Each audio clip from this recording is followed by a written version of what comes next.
All right, well, we've had 20 more people join in the last 2 minutes, so I'm going to get us started here. Hi, everyone. My name is Ruchi Sudhir. I'm Associate Director for Strategic Engagement at Oregon Department of Energy. To get us started this morning, I'm going to pass it over to Janine Benner, the Director of our agency, and then also have Jason start sharing his screen on the PowerPoint. Go ahead, Janine.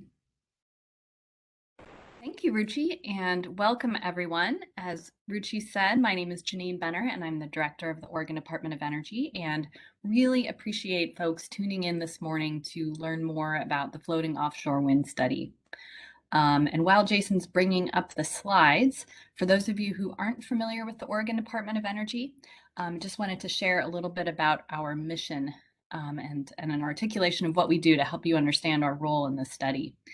The mission of the Oregon Department of Energy is to help Oregonians make informed decisions and maintain a resilient and affordable energy system. We advance solutions to shape an equitable clean energy transition, protect the environment and public health, and responsibly balance energy needs and impacts for current and future generations.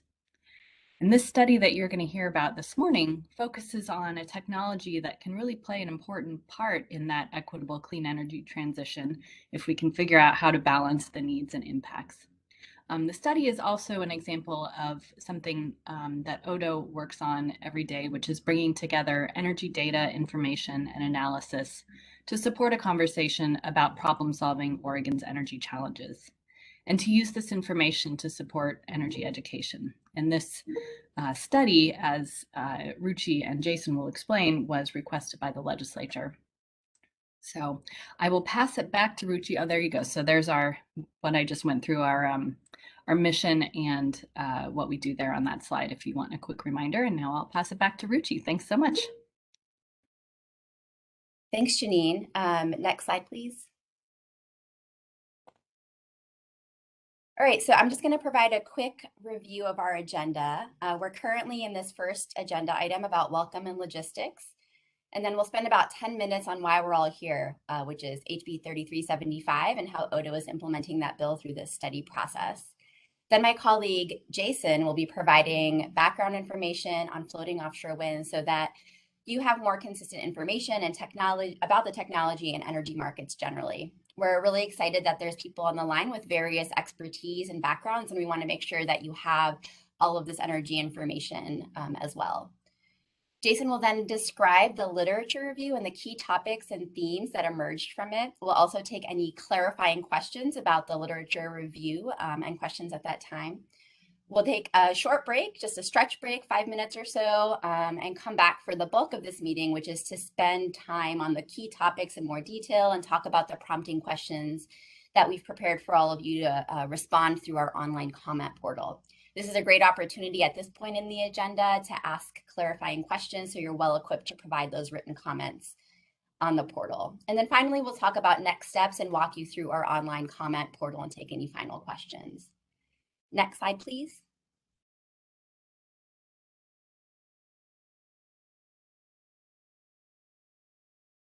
So here's just a summary of how our meeting today will be facilitated. We have two kinds of lists that you'll see in WebEx here. One is panelists and one is attendees. The panelists are Oregon Department of Energy staff who are on the line to sort of support the presentation today. And then attendees, you'll be the participants in the meeting today, and there's an opportunity for you to use the chat box and raise your hand, which I'll walk through in a moment. We'll be pausing throughout the webinar this morning and at each agenda item so that you have an opportunity to ask questions or raise your hand. And I'll sort of facilitate that for our meeting. We also have here a list of community agreements. Our staff attended a diversity, equity, and inclusion conference a few months ago, and they used some of these community agreements in a way that was really helpful. So we brought it forward to some of our meetings that we've been having over the past few months to help foster an inclusive and respectful discussion. So the bullets here are things that we just like to remind folks when they're participating to just be present and ready to learn, and that sometimes learning happens outside of our comfort zones, and that can be a time to sort of pause and just think about how we're responding or not responding. And in general, just really want to thank you for being flexible and patient around any technology needs or changes. It's been almost 2 years of doing remote work and still things come up. So I appreciate your patience with that. If you do have a technical issue that comes up, we have some Odo staff on the line, Sheila Alakar in particular from our IT team, and she'll be able to help you resolve that IT issue so that you can better participate in this meeting. Next slide, please.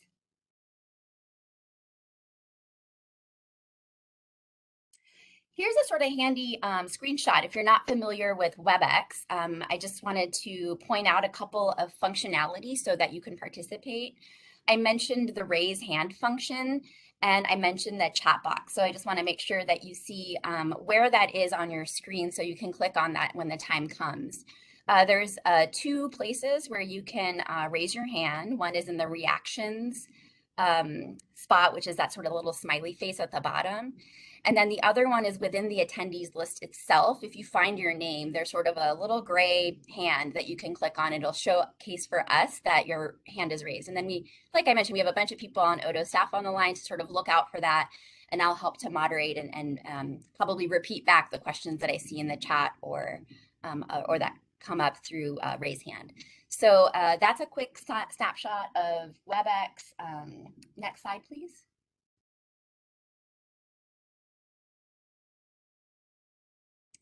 So we won't have time to do roundtable discussions, or sorry, introductions right now. We have looks like 119 people on the line.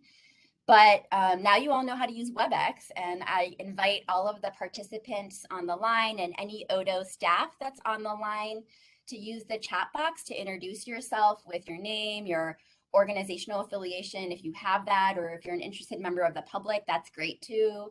Any brief sharing on why you're here and interested in offshore wind. Feel free to use the chat box to say hello to all of us and to each other. Before moving on to a quick recap of why we're all here, which HB 3375, are there any questions on the agenda today or how the meeting will be facilitated? Just pause for a second to see if there's anything in the chat box or any raised hands on agenda items.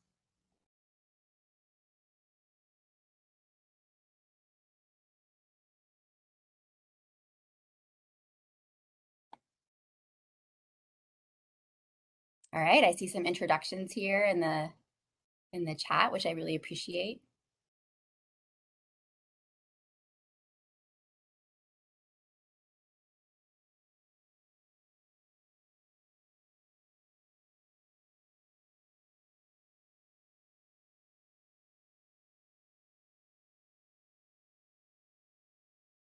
Thanks for all those introductions, really helpful.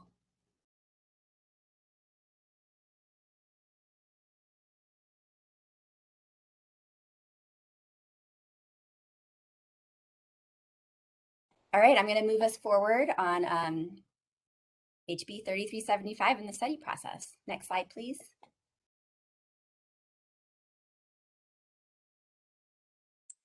So what is HB 3375? Well, the bill starts out with several whereas statements that provide information about the legislature's interest in this topic. It then describes Oregon's goal to plan for up to 3 gigawatts of floating offshore wind by 2030. Note that this is a goal to plan without specifics on how to plan.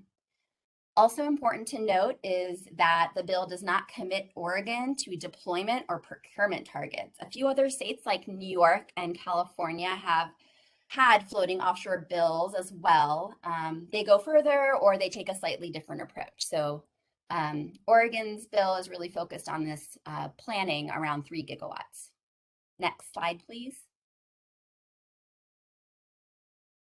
There's 4 core elements for this study, a literature review that we'll discuss today, and there's a draft literature review report on our website for your reference. There's a link at the bottom of this slide. Stakeholder feedback through Odo's online comment portal, which is up now and available for you to submit comments over the next 4 weeks. with a deadline of February 18th. That date will come up as a reminder several times today. And 2 meetings to share information and discuss any additional stakeholder feedback. And then finally, a report to the legislature by September 15th, 2022. Next slide, please. So you've heard about what the bill asks Odo to do. I wanted to share our own sort of objective in this process, which is to gather and synthesize a range of perspectives on the effects, including benefits and challenges of integrating up to 3 gigawatts of floating offshore wind into Oregon's electric grid by 2030. The bill lists a few specific areas that Odo should be prompting for those perspectives, which are renewable energy goals, equity, jobs, infrastructure, transmission and ports, resilience, reliability, and important potential effects like impacts to ocean users and land users, impacts to the environment, public beaches, scenic byways, that sort of thing. And we would like the end product to be a final report to the legislature that provides neutral reporting on the literature and the range of perspectives that we heard throughout this study process. Next slide, please.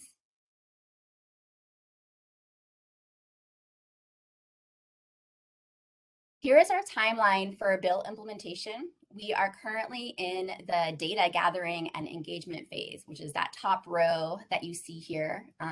You'll see some important dates, and I'll mention those now. The prompting questions that we'll discuss today are posted on Odo's comment portal, and please provide that feedback by February 18th. We plan to have a public meeting on March 10th to summarize perspectives so far, and then there'll be another opportunity for feedback by March 25th. We plan to have another public meeting on April 7th to share out perspectives and themes that we've heard so far, and then there'll be another opportunity for feedback by April 22nd. In May, we'll turn to drafting the report, and in midsummer, we'll share out some of the draft findings that we've synthesized. And then the report is due on November 15th, 2022. Next slide, please.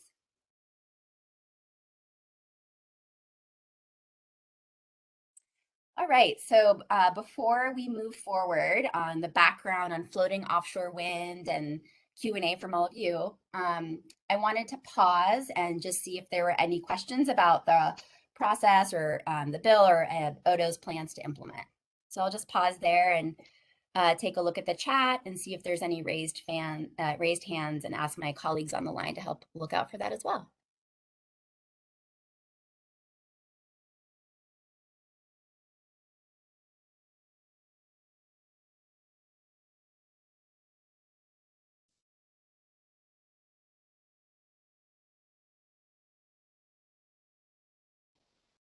Not seeing any hands quite yet. And I'm not seeing any questions about the bill or the process to implement in the chat. Give people another moment to sort of have some quiet to think about that in case there are questions. Will the list of attendees be shared? Yes, we'll have that information available. After the WebEx, we are able to download the list. So we can make that available on our website. Thanks for that question. Another question is, what is the difference between stakeholders and the public? Let's see. So I think that stakeholders and the public, we don't mean to make any kind of distinction there. Our meetings are all public. We know that there are stakeholders that have expressed an interest already in this topic, and so we sort of refer to both interchangeably. So don't feel like there's sort of a separate process for stakeholders or the public. I will mention, and we'll get into this a little bit more, there is a section of the bill that does have a list of entities that Oregon Department of Energy needs to sort of consult with. So that's slightly different, but really stakeholders and the public are intended to mean similar things.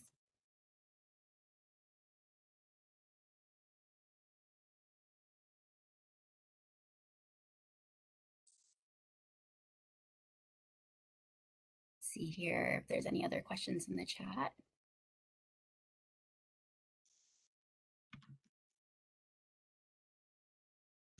I see there are specific questions in the portal. If there is a comment on the draft report, should it be posted there too? Yes, we have a we'll kind of cover this later, but at the very end of the portal, questions are sort of like a miscellaneous section, and that's where we kind of prompt whether there might be something missing in the literature review. So you could probably add that information in there. Thanks for that question.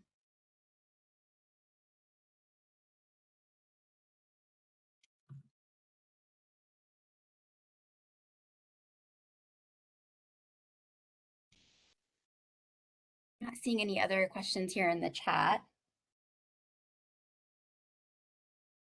Well, I appreciate those clarifying questions on process. There'll be more chances to jump in with questions. And with that, I'll pass it to my colleague, Jason. And just again, as he goes through the slides, encourage questions in the chat, and I can sort of collect those and we can find some pauses to answer those. Go ahead, Jason.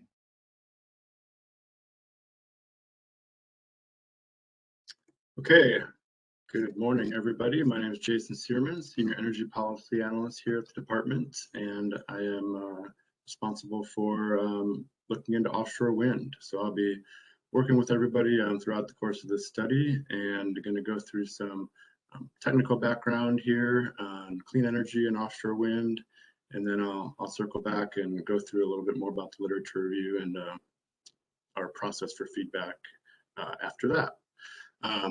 So before we dive into offshore wind, it's helpful to appreciate the magnitude of new renewable resources needed to accomplish the region's clean and renewable energy commitments. Clean commitments are in place and growing across the country, as you can kind of see on this map here. When we look at the Pacific Northwest, we have the state of Washington committed to 100% clean by 2045. Idaho's largest utilities, Idaho Power and Avista, also committed to 100% clean by 2045. And through the adoption of HB 2021 earlier this year in Oregon, Oregon's largest utilities and the state's electricity service suppliers are now required to be 100% clean by 2040. Outside the Pacific Northwest, Oregon's neighboring states of California and Nevada also have clean commitments. California is aiming to be 100% clean by 2045. And Nevada to be 100% clean by 2050. So the bottom line takeaway here, which I have in a few of my slides to help just have that one takeaway from each slide, is that a lot of states are looking for more clean sources of energy, including renewables. So for some context, before exploring the need for renewables further, here's a view of the existing renewable energy that's been developed in the Pacific Northwest in recent decades up to 2020. The visuals from the Northwest Power Council's work leading up to its draft 2021 power plan. Power Council is a regional entity that conducts regional power planning for the Pacific Northwest, and they have sophisticated modeling that takes a lot of inputs into account, the cost of electricity, transmission availability, lots of wide-ranging variables, weather circumstances, and they have outputs that kind of show forecasts. So the next slide will be a forecast. But this one right here is back looking, and it shows in blue from the mid-2000s to 2012, and then leveling off a bit. That's the additions of wind that have happened in the region. And then the rise of solar development you can see is in orange in more recent years. And those numbers, you see about 10,000 megawatts of the wind that's existing right now in the region, and 1,000 megawatts of solar capacity. So for those that aren't familiar with megawatts and gigawatts, 1,000 megawatts is 1 gigawatt, and I'll probably talk a little bit more about gigawatts throughout. So let's look at the next slide. You can already kind of see that this is asking some questions like, we have a lot of onshore wind, how much more renewables might we need? So this is the output of that modeling I was just speaking of. This is also from the council's work leading up to their draft power plan. In the baseline conditions here, they forecast, looking out into the future, that we need about 5,000 megawatts or 5 gigawatts of additional renewable development needed by 2027, and about 14,000 megawatts or 14 gigawatts of additional renewables by 2040. So these are very large numbers, and they could grow even bigger depending on population growth, growth and electrification of the transportation sector, impacts from climate change like hotter summers and things of that nature. The Power Council recognizes the scale of build out could be a challenge and identifies issues like costs, transmission availability, siting challenges, that could pose barriers to meeting this tremendous need for new renewable energy. So again, the bottom line question is, can it all get built in time? And to some extent, where is it going to get built? And with these questions in mind, the power plan is urging further study of these challenges for regional entities to work together towards solutions. The plan recommends that national labs, research institutions, trade allies, and utilities continue to work with developers and manufacturers to research and explore potential emerging technologies. Emerging technologies such as offshore wind, energy storage, and other carbon-free resources that can help address barriers to large-scale renewable development. This graph from the Power Council's draft plan pans out to the entire Western Interconnect, spanning out from South Dakota to California and British Columbia down to Arizona. So this looks at renewables and clean energy requirements across all those states and projects what the mix will be growing out to 2040. So this one shows more than 350 gigawatts of new renewables. The last couple slides, one second here. Thank you. So where was that? The 350 gigawatts shows everything, right? This is a pretty big number. So to put that in context, you know, those last slides we looked at, there was about 11 gigawatts of renewables. And then we have about 60 gigawatts of everything. So that's all the hydropower and everything else in the Pacific Northwest today. And a conventional nuclear power plant is about 1 gigawatt. So another way to think of this number is 350 nuclear plants. There's a little bit of offshore wind there in the green.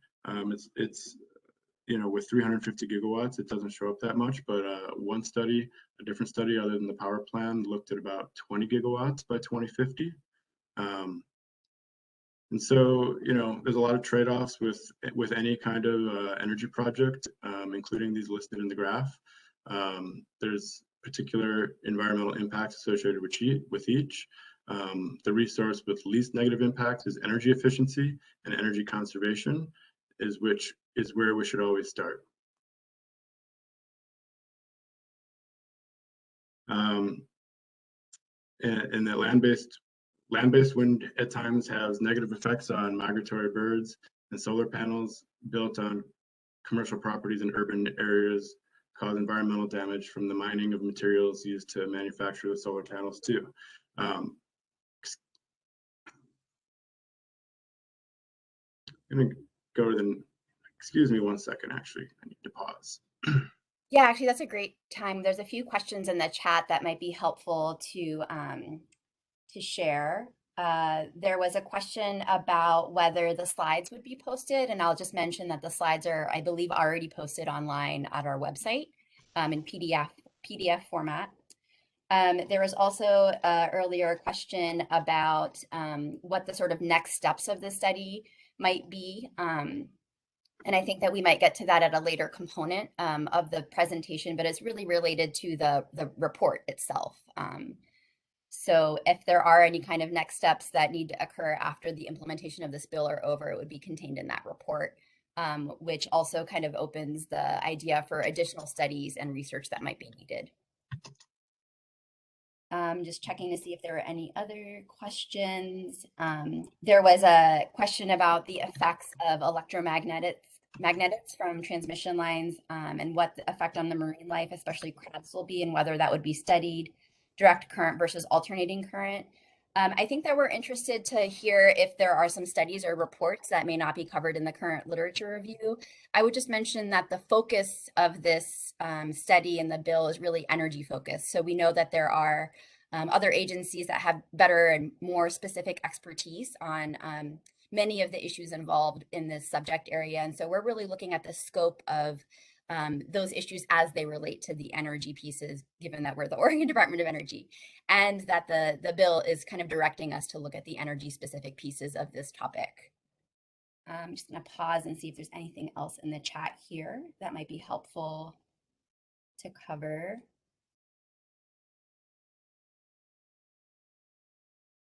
Oh, thanks, Christy, for posting the presentation in the link to the presentation in the chat.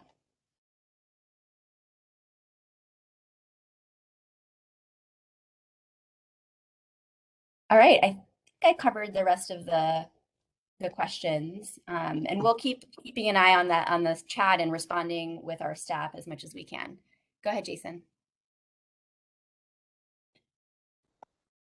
Okay, sorry for that. I was having some technical difficulties over here. Appreciate everybody's patience. So I think the big takeaway here is that there's a lot of trade-offs with a lot of energy resources. You know, different resources can have different impacts of all kinds, and so we're just trying to strike the right balance and figure out what the best way to optimize the potential build-out scenarios that could occur in the next 20 or 30 years to reach the clean energy goals that everybody wants to get to. All right. Here is an overview of kind of shifting gears into offshore wind itself, right? So we were looking at clean energy in the past few slides. Now we're going to start to explore offshore wind. I felt this slide was useful because it kind of shows on one picture essentially, but there's a lot of ways this could be presented. All the different interests in offshore wind. People paying attention to certain aspects of the news might realize that there's a lot of conversation about offshore wind happening right now, and that a lot of that is occurring at the federal level, right? So there's federal interests here. I showed those in 3 overlapping Venn diagrams.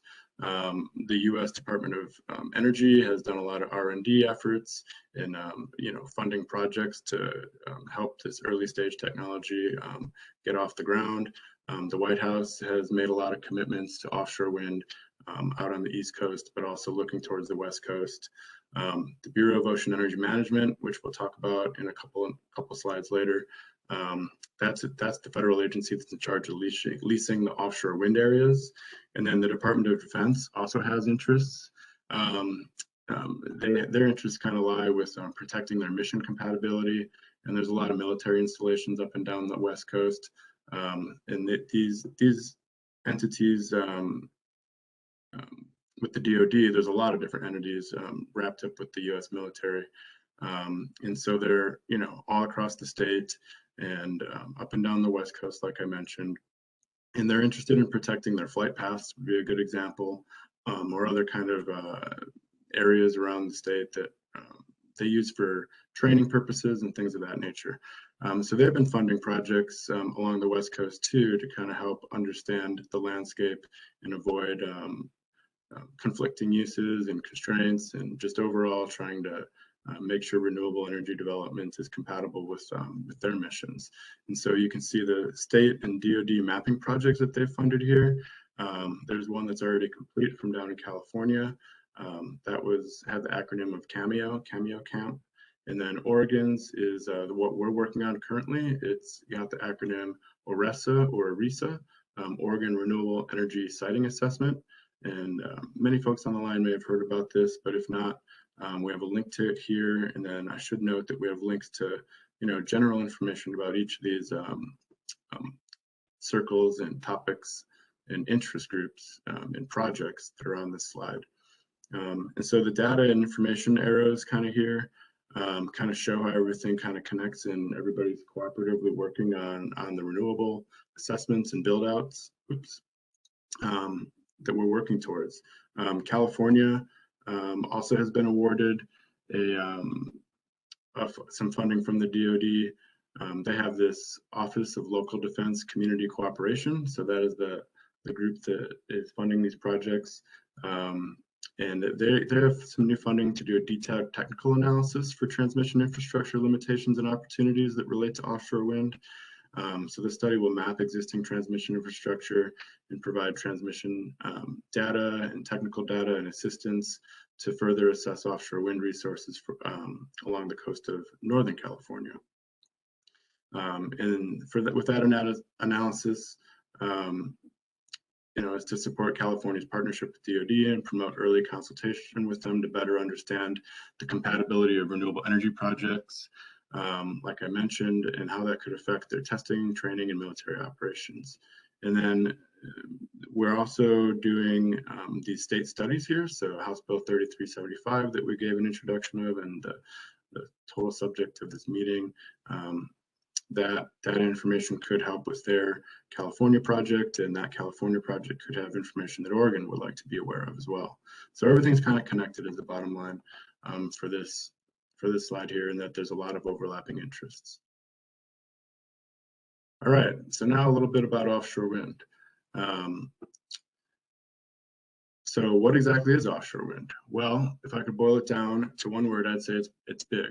Not only are the tower heights and turbines and blades bigger, but it's likely to be deployed in very large scale projects for its total value to outweigh its costs. And we'll talk about economies of scale more later. But from the start, offshore wind towers, turbines, and blades are bigger on land than they are, or bigger in the ocean than they are on land. And that's because the open ocean allows larger scales. You can think of transportation constraints like roads and bridge sizes that can limit the length of the blades and the size of these structures that can be built on land. And then the economies of scale, so the larger turbines that can generate more power, and by generating more power over the life of the project, that can help lower the production costs of energy. And so what this basically means is the energy costs can go down the larger the turbines get. There's also some more wind up at higher altitudes, and the winds are a little stronger. So the increased height can help in that regard too. And then energy production is measured in dollars per megawatt hour. And so the interest in offshore wind is kind of a combination of the bigger turbines, the stronger winds that can happen out in the open ocean where there's less obstacles for the wind to run into. You can kind of think of land-based wind being a little weaker. There's a lot of obstructions and mountain ranges and all sorts of stuff that can kind of have an effect on the wind speeds. In the open ocean, the wind is allowed to gather its strength over a really wide area. So the bigger turbines, the stronger winds, and the more consistent winds really kind of equate to more wind energy further out at sea. Here's a snapshot that I wanted to walk everybody through, because maybe if you have heard a lot about offshore wind on the East Coast, this slide can kind of help put that into focus and give it some context relative to the West Coast. So I'm going to start on the East Coast, and you can't really see the hydro here. I wasn't able to figure out a way to really show that, but as a relative percentage of their entire resource mix, the hydro they have is relatively low. And while hydro is low cost, they just don't have that much of it compared to the Pacific Northwest. They also have, let me put this up here, they also have really large loads on the East Coast. This is a map that can kind of be useful to look at where a lot of electricity is used. It's just a nighttime look at the United States. So this is where the power grid lights up at night. And so you can really see the tremendous loads on the East Coast. And then they also have shallower waters. So that's a little bit more conducive for the bottom fixed offshore wind that I'll talk about in a second on the next slide. But bottom fixed offshore wind is essentially similar to land-based wind, and it just goes in the ground deep in the ocean and kind of is basically a tower affixed to the seabed. And so that's more mature technology, gets mass produced and has an impact on the cost of this. And then they also have state offshore wind targets on the East Coast, which are helping to drive deployments.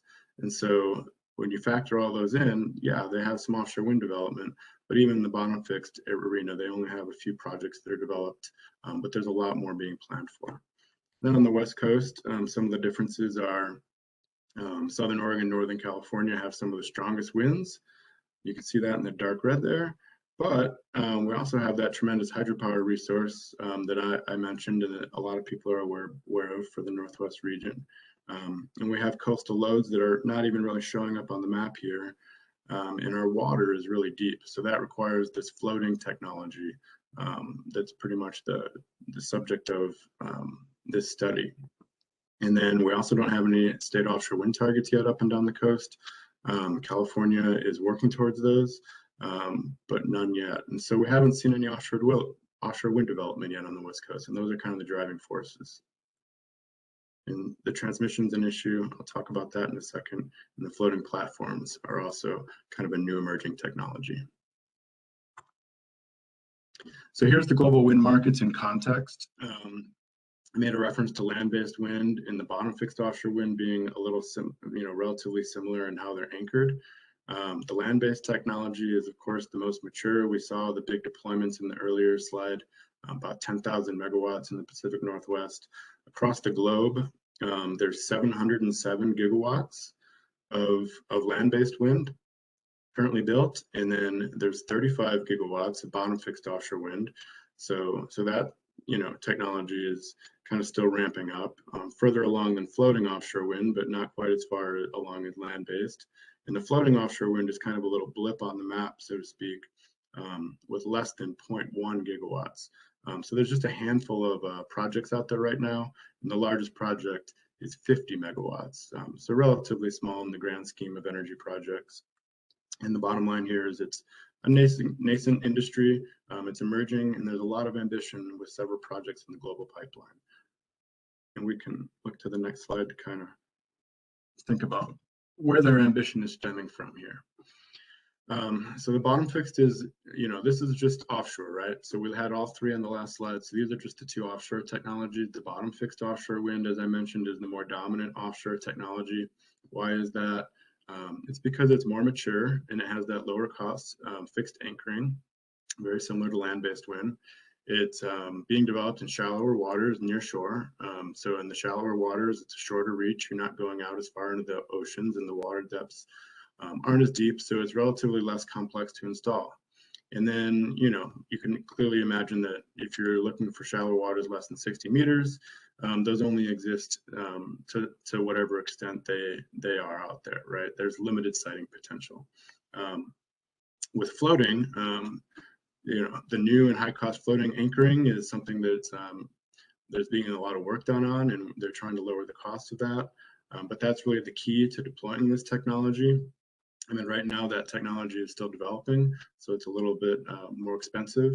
And then the reaches into deeper waters, the floating structures are needed for depths that are greater than 60 meters, and those can be pretty far from shore. But far from shore can have really strong winds. And the deeper and longer reach can also be more complex to install. So there's some trade-offs going on here and some tensions. But they also have expansive sighting potential out there. You can imagine that there's a lot more waters out there that are greater than 60 meters than waters that are less than 60 meters.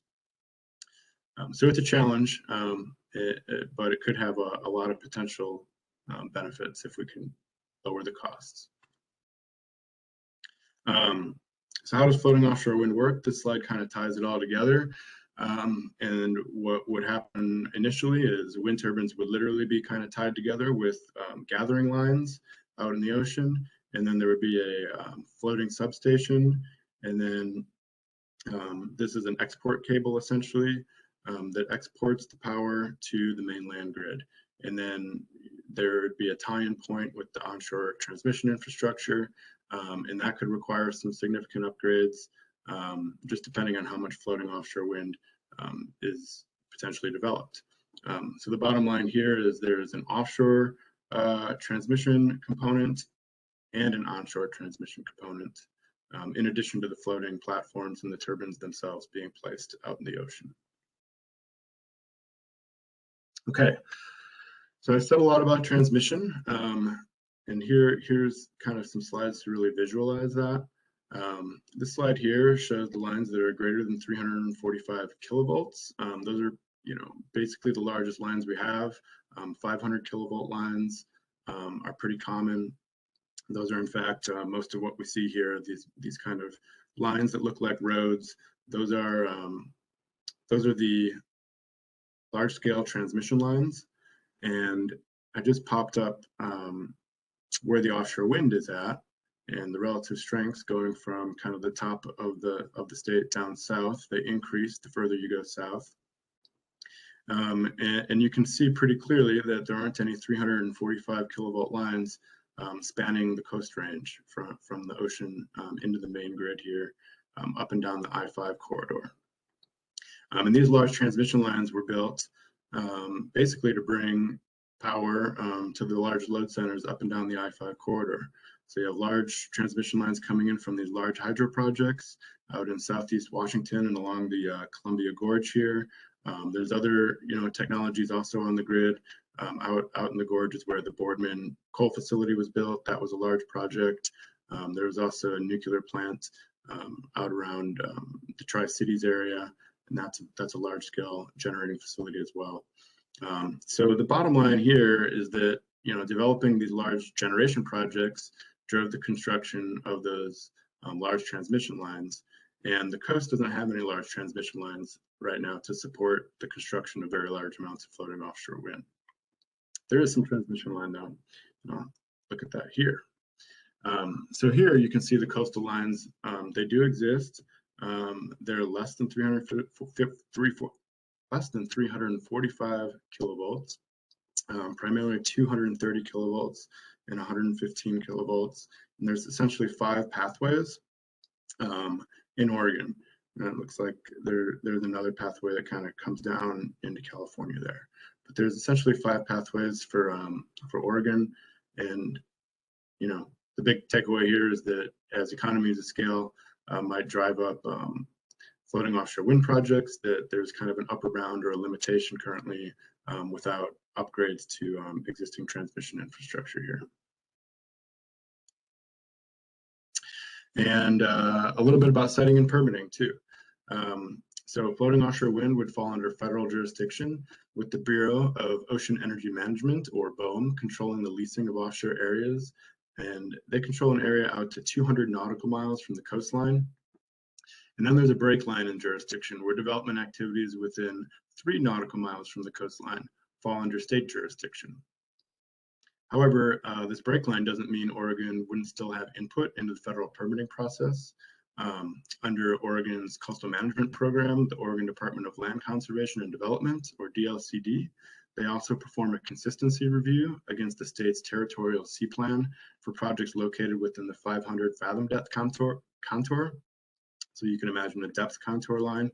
And that includes areas where floating offshore wind would likely be developed. And then on the state side, there's an array of agencies at many levels of government, from local cities to counties, up to state agencies that would likely be involved in permitting various activities relating to floating offshore wind. For example, JART is the state's joint agency review team, and that consists of a host of agencies such as Department of Environmental Quality, ODFW, DOGAMI, Parks and Rec. And so the bottom line here is that floating offshore wind projects are big, and the siting and permitting could be quite complex for these large projects. And taking a little closer look at the BOEM activity along the West Coast, I thought these 2 slides would be helpful. California currently has 3 call areas identified, and they're a little bit further along in assessing the viability of developing floating offshore wind as a state. You can see the call areas. There's one up north close to Oregon's border around Eureka. And then there's also a study area not shown here that was looking at Del Norte County. So it's not currently a call area, but there's some other areas of interest on this map that aren't currently one of those 3 call areas. And then the other 2 call areas are maybe in the central south area of California, south of San Francisco. You can see those around Morro Bay and Diablo Canyon. And then turning to Oregon, this slide here kind of shows the heat map, so to speak, of the wind speeds. The strongest are down here in Southern Oregon. We saw these on the last slide. The last slide had some green in it, and that was from a study from a few years ago. The green colors were wind speeds less than 7 meters per second, and then there was updated data that just came out in October 2021 that reassessed wind speeds with different meteorological years, and it came out with a little bit higher averages. So this map right here reflects the most current data. And so the bottom line here is that BOEM's been involved with Oregon for a few years now. DLCD is leading that effort. So they're in the early engagement stages and looking to identify call areas very soon, potentially next month.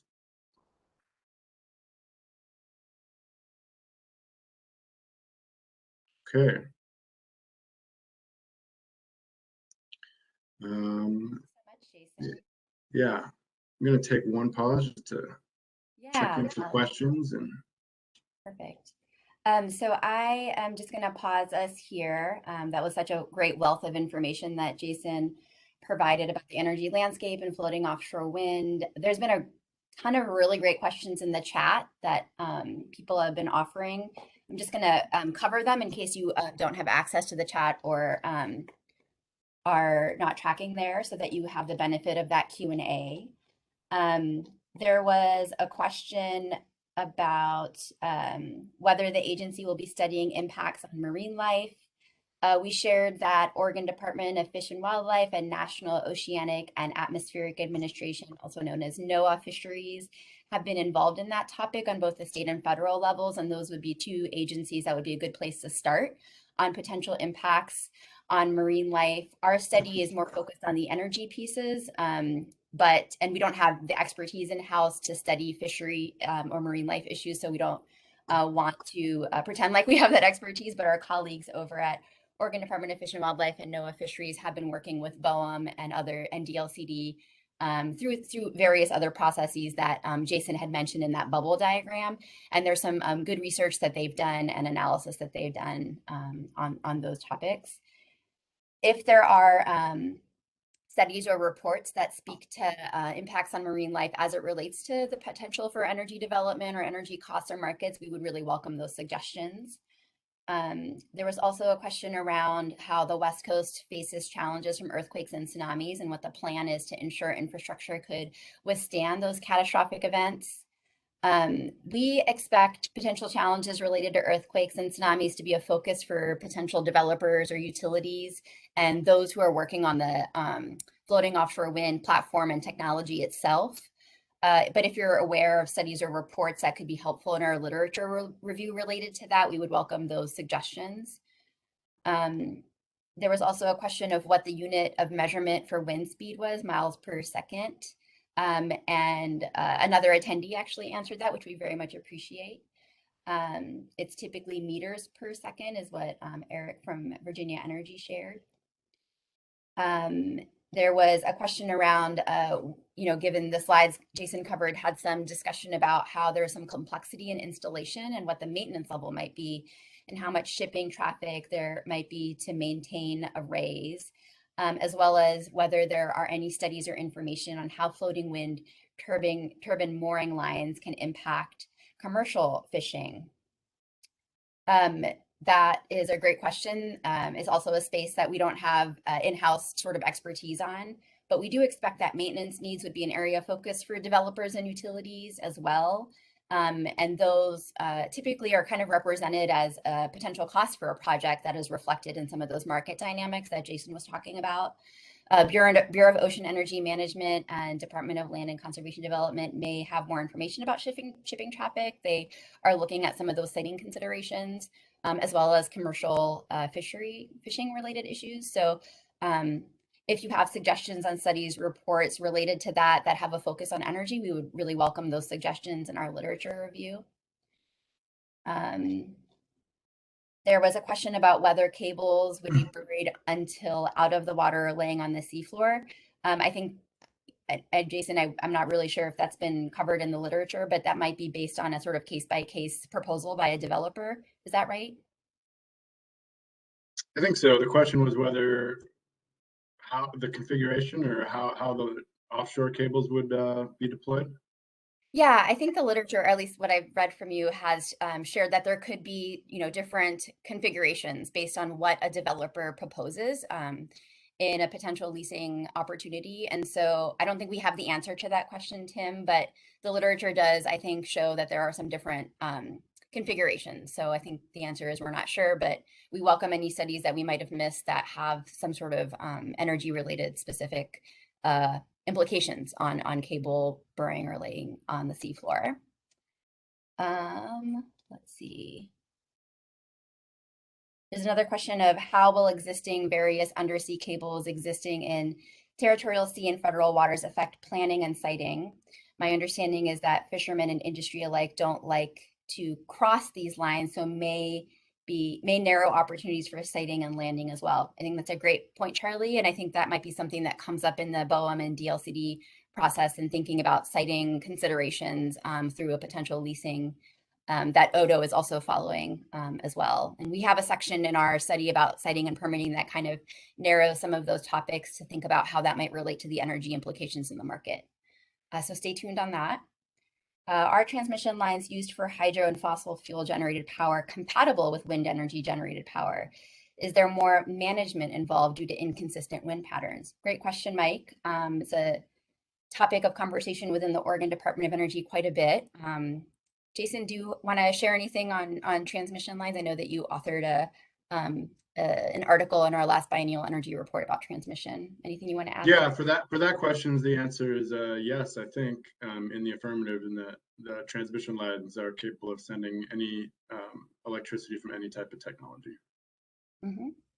The kind of management piece in terms of inconsistent wind patterns as compared to sort of like a fuel that can be turned on and off is a issue that many in the energy sector are dealing with and thinking about. And we've had a number of renewable energy projects, both solar, wind on land, that have that same kind of consideration for utilities and those that are responsible for balancing the grid. And so I think that there would be sort of a similar application of the lessons learned and management strategies that would be applied offshore. So the question around transmission lines and how that is managed is an area that has a lot of people working on, and I think that there would be some similar management, strategies involved with the offshore wind piece for wind patterns.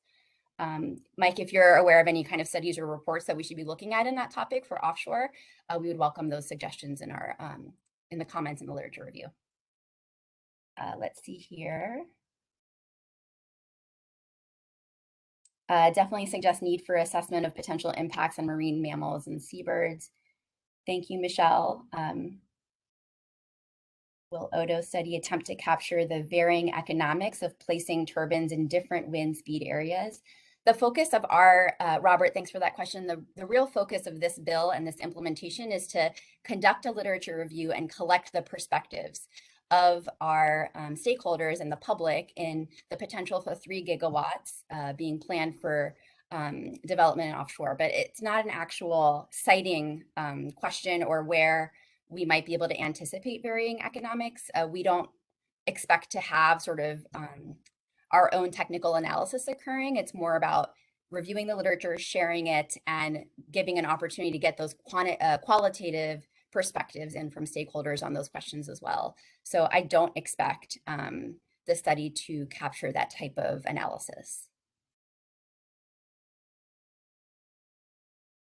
Let's see here. Is high intensity wind, red on the map, always better for wind energy development? I recall there was a land-based proposal on Oregon's south coast in the past, and it was discussed that wind intensity could be problematic for maintenance. Has new technology rectified that concern? Jason, I think that might be a question on that slide that you had that had the color, kind of color coordination on each coast and the great little wind blowing in the top left corner. I think that might be from that map. I think in general, the higher wind intensity is meaning that it's a sort of greater potential for the resource to produce more energy, so it's more attractive for that reason. I'm not sure about the maintenance piece there. I'm not familiar with that, or whether new technology has rectified that concern. But if you have some links or sort of reports or studies on that topic, and we would really welcome those suggestions in the comment portal. There's a study suggestion on cumulative impacts to existing ocean users. There have been many recent past 10 years pressures, closure areas, management restrictions to existing uses, and all of this creates a cumulative impact. That was from Kay Jacobson. Thank you so much for that idea. That's exactly the type of comment that we would appreciate through the comment portal.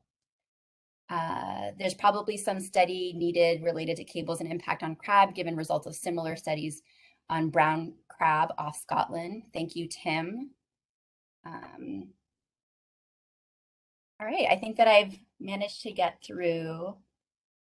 Oh, here's one more. The recent legislation directed agencies to study offshore wind up to 3 gigawatts. Virtually every area where initial offshore wind proved viable has experienced a rapid follow-on expansion following initial feasibility determination.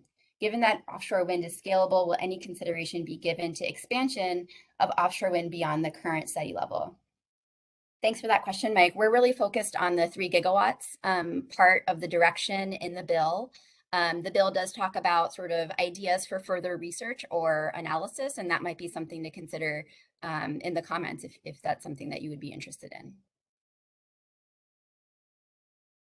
All right, I think I'm going to close the sort of Q&A here, and I'll just reiterate one of the kind of scoping questions in the chat has come up a few times, and just want to reiterate that our study is sort of really focused on the energy pieces of of the of the work here, and we have a number of partners and other agencies that have expertise in many of these areas that are being brought up, and we appreciate those being brought up. We're going to be looking for how to take that input and try to put an energy focused lens on it. That's actually a really good segue into this next section that Jason's going to cover, which is sort of how we've been thinking about the literature review and the scope of the bill and what the legislature asked us to do. So thanks for all these really great questions, and I'm going to pass it back to Jason, and keep those questions coming in the chat. We really appreciate it. Great. Thank you, Richie. Okay, so as we talked about earlier, the literature review is in draft form. We identified some key topics there. So this section is going to talk a little bit more at a high level about what happened with that literature review, what we found, and then the whole point of the literature review is to kind of surface topics that we have more questions about, really. And so let's dive in here. So when thinking about the literature review, it's helpful to consider the scope of the bill and what the legislature asked us to do. So our goal in the literature review is to survey recent literature and to surface benefits and challenges related to the technology and its potential development and connection to the grid. So in our scoping of the literature review, we're focused on reports and studies about these energy-related aspects, like the state of the technology and its components, and how floating offshore wind connects and transfers power into and across the grid. We also relied on frequently cited and more recent studies and reports that reported qualitative and quantitative findings. And it's important to note that with ODO's resources and the timeline for the implementation of the bill, that it isn't feasible to review every single study and every report about floating offshore wind.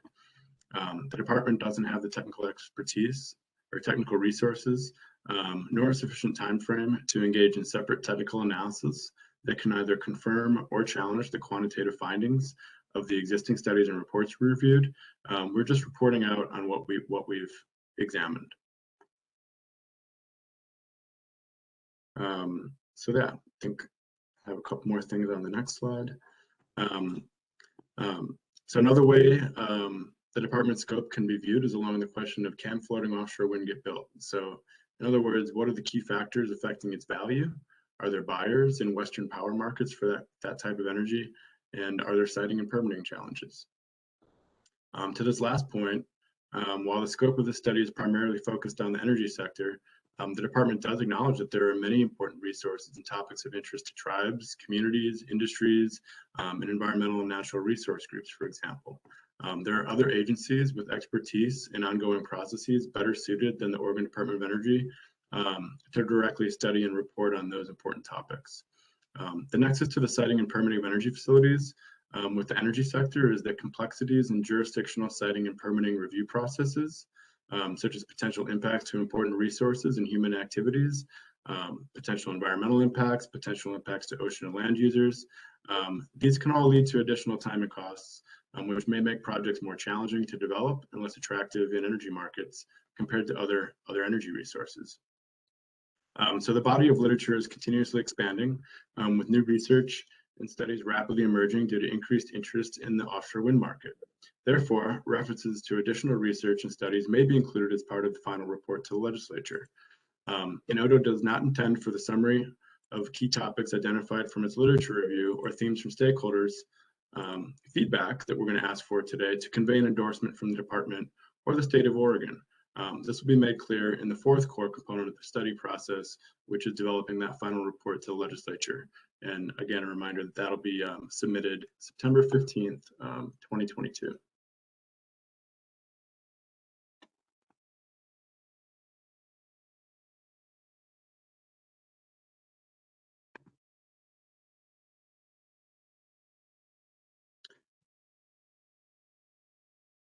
So the literature review, here's a flavor of the example of the sources we reviewed. So here are some examples.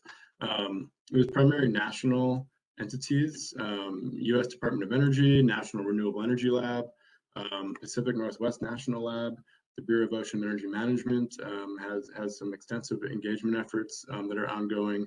That was a good resource for the siting and permitting aspects. Clean Energy States Alliance. I don't know if I'll read through all these, but maybe the headlines, there was global entities, research consultants, scientific journals, state university work, and then even in the region here, Northern Grid is a transmission planning entity for our region, and that was useful, just looking at kind of how transmission is built and planned for. So this is a non-exhaustive list, and we looked at many other sources. This slide focuses on the categories of the topics that we identified. Again, I probably won't read through all of them, but you can see the headlines. Of course, the floating offshore wind technologies itself. We examined the infrastructure that would be needed to support these activities, the generation implications for the grid, transmission implications for the grid, and would there be a buyer? I talked about that earlier. And then potential intersections with state interests and federal interests and interests outside of Oregon. And then, the siting and permitting of offshore and onshore transmission or the energy facilities itself. That could be really complex. We wanted to identify that too.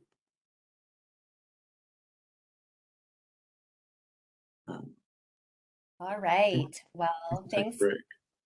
Yeah. So I promised everyone a bit of a break at the outset of this. Thanks for that run through of the literature review and the sources. We consider this like a quick break, stretch your legs, grab your mid-morning snack. I certainly will. And we will get started again at 10:10. So maybe it's more like 6 minutes. I'm going to turn my camera off and mute, and we'll see you back at 10:10. Thank you, everyone.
All right, everyone. Hopefully you were able to take a brief break there and grab some water, stretch your legs. Going to get started here again. Welcome back. Jason had just covered some background information about the draft literature review, and we'll be talking about that more as well as the key topics and prompting questions that came from the literature review is the next part of our agenda here. There have been a few more questions in the chat that I thought would be helpful to share in case you're not taking a look at the chat right now. Let's see here.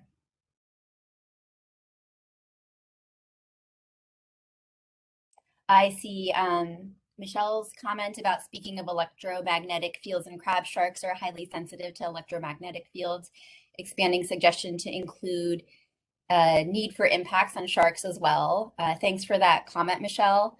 I think that might be a topic that is of relevance to our siting and permitting section of the prompting questions. I'll just note that our study is focused on the energy pieces. So if there's sort of a implication for that in that lens and studies and reports that might speak to that, we'd really welcome those suggestions. I'm also highlighting Andy Lanier's comment in the chat. He's our colleague from Department of Land and Conservation Development, who's the lead for offshore wind over at our sister agency there.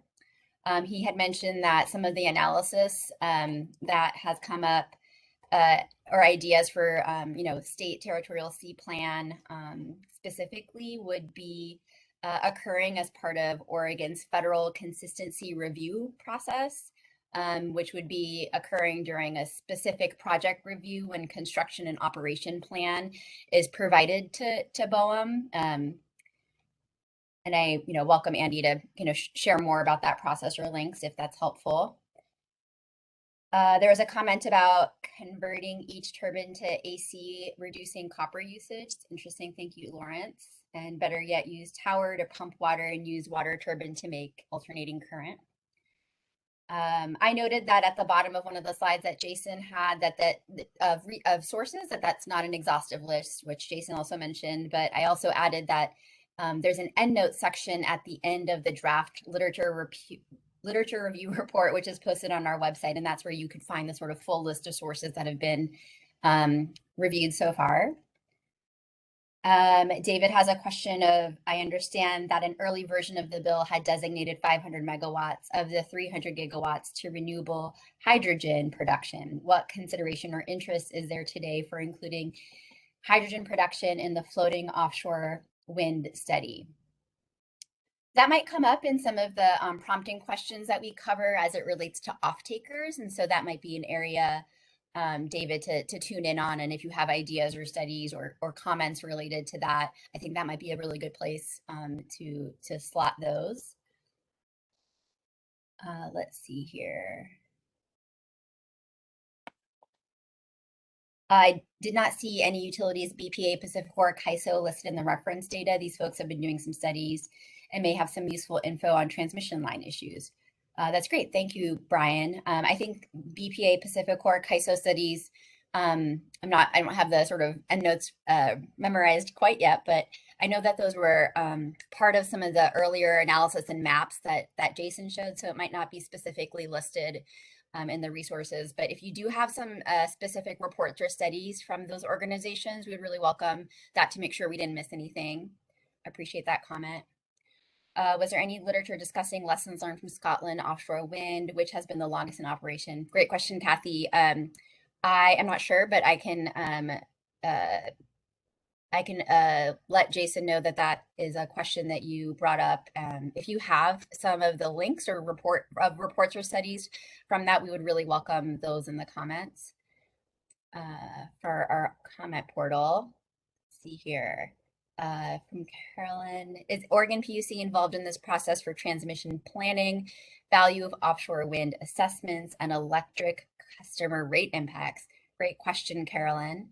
I believe Oregon PUC is one of the entities listed in the bill that Oregon Department of Energy is required to sort of coordinate with. And so we will be asking them for their feedback on our drafts and some of the information that we synthesize from the literature review, as well as the comments that we receive. Thank you for that question. Let's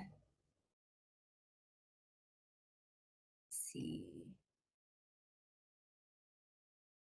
Dan has a question about 3 gigawatt nameplate capacity and what that would be average annual megawatt hour approximately. I'm going to let Jason or Adam or someone from our team respond to that in the chat because I don't want to do math on the spot. Anne asks, I hear from you that DOE will be focused on energy aspect of studying feasibility of offshore wind based on HB 3375, and that other state agencies have more expertise to consider impacts to marine wildlife and fisheries, but I don't understand when that consideration will actually happen on the state level. It seems that there is a need to consider those issues on a policy level before the project level analysis. Can you help clarify? Thanks, Anne, for that question. You reiterated the sort of scope really well there. Appreciate that.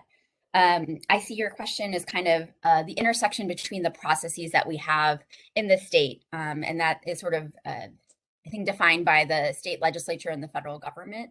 For the most part, in the policy or the mechanisms that we have in place is sort of this leasing operation that BOEM conducts to see whether there's even interest in any projects at all. And when that occurs, there's a lot more detail that is provided through an operations plan, I believe. And Andy from DLCD or others from BOEM who might be online might be able to share some more resources in the chat about that.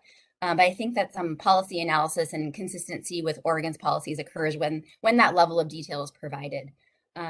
So that hopefully helps clarify a little bit. It is part of sort of that broader ecosystem of processes that are occurring or in the space of offshore wind, the kind of those big bubble chart that that Jason had, but I would probably defer to my colleagues over at DLCD or BOEM to respond to some of those questions about project level analysis and how that may be analyzed as it relates to policies in the state. Thanks for that question. All right, I don't see any more questions in the chat. Let's see if my colleagues from Odo see any hands raised.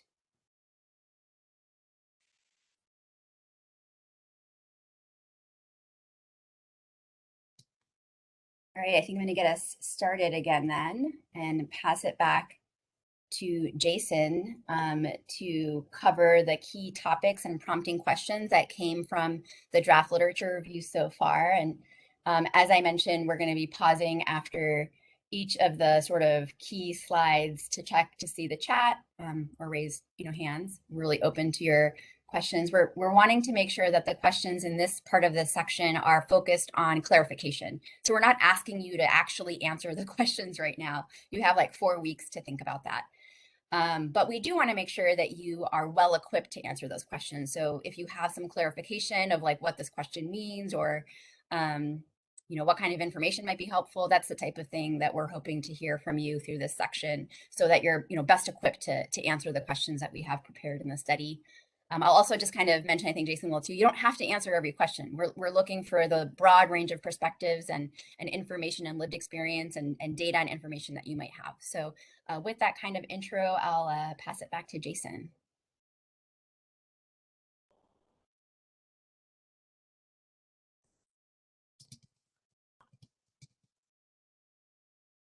Okay, just hitting all my buttons on my end here. Thanks, Ruchi.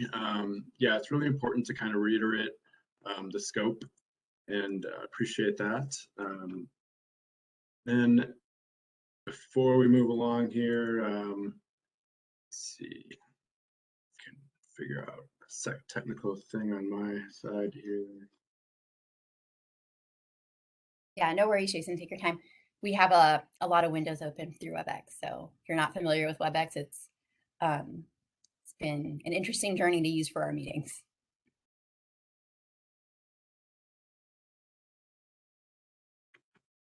I think I am good. Okay, so yeah, the literature review was one piece, and then that informed some topics that we'll talk about here. We got 15 minutes carved out, so we have plenty of time for questions. I'll try to pause at the end of slides and make space for those if we see some in the chat, and I'll check in with Ruchi. Okay, so as a reminder, that review we covered is it's still in draft form. has a lot of global information. It's the starting point for this study. So a big part of the study is learning more from others, and we're looking for feedback, really.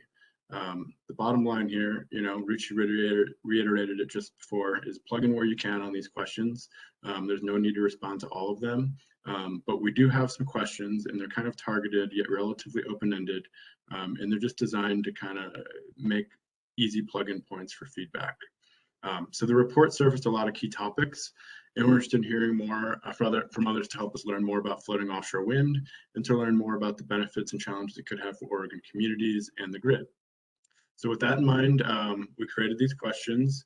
The questions, they're specific on topics, but they're also kind of intended to be relatively open-ended, like I mentioned. So we're kind of thinking this as kind of a choose your own adventure style. So don't let the phrasing of a question stump you. Do your best to find a topic and question that interests you. And if you think your input fits under that question, go ahead and add it there. The floating offshore wind topic is big with a lot of information to absorb, so please don't feel overwhelmed. That's kind of also the point of the literature review. If you're not sure where to begin, the literature report is a great place to start. So to help us get started, I thought it'd be good to say a few words about these questions before cutting everybody loose on the web portal. That link is up on our website as well. That's kind of the medium, the forum we'll use for collecting these comments. The online comment portal we'll refer to it as. The link here is on the slide, but don't worry about that for now. Let's just start exploring these categories of questions. So for example, the bill specifically referenced the potential effects of floating offshore wind could have on state renewable energy goals, jobs, equity and grid reliability and resilience. So those kind of 4 or 5 topics are our foundational questions. And then we also have questions about the technology itself, port infrastructure, transmission infrastructure, energy markets, and who could purchase the electricity from floating offshore wind projects. Hydrogen was even mentioned, but a lot of grid utilities could be interested in that kind of power. Some questions about siting and permitting, and a few miscellaneous questions as well. And there may be even more questions. So like I said, floating offshore wind is a big topic with a lot of components to it. So for example, in the miscellaneous questions, there we offer some options for people to raise additional key topics that could fit within the scope of the study. Remember, kind of primarily energy focused, that the department may have missed in its literature review. So with all these categories of questions, we're hoping most people can already see at least a few areas where they might be able to engage and provide some feedback on. And if some more granularity would help, the next several slides have the headlines for each of these questions. So there's subtopics kind of related with each category here, and a bunch of questions. I think maybe 40 plus questions. And so I have like little snapshot headlines for each of the questions. I didn't write out every question. And I thought going through these might be able to provide some help for everyone to get a better flavor of the variety of opportunities we have for people to engage. And again, we don't expect you to dive into answering these questions today. Our intent over the next few slides is just to share more examples and information about the type of information you could provide us in your comments and give you an opportunity to ask clarifying questions. So maybe I'll just stop right there. And anything else from the department here or questions on this big picture overview? I